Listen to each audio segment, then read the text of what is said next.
Hello everyone and welcome to Spyder Extras. My package is here. I've been waiting for this. We're going to have a quick unboxing. This is supposed to really change the look of the Spyder. Stay with me over the next few minutes. We're going to open this box, look at it.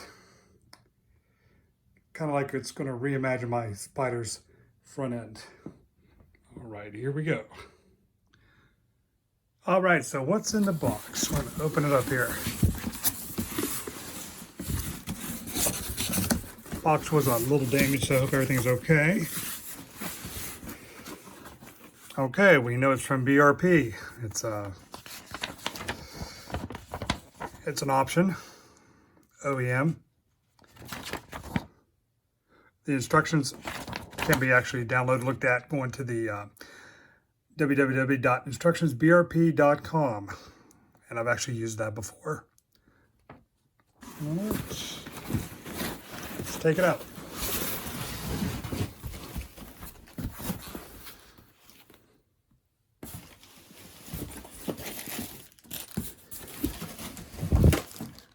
Here's the good thing, it only has 4 screws, so hopefully it won't be too bad to put together.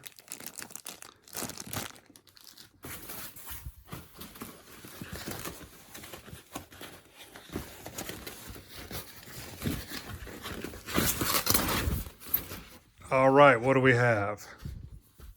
This is awesome.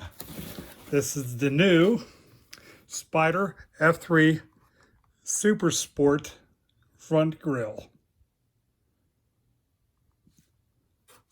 Love the orange. Love the huge open area. Much better than the standard grille. Much more sportier. Looks well made.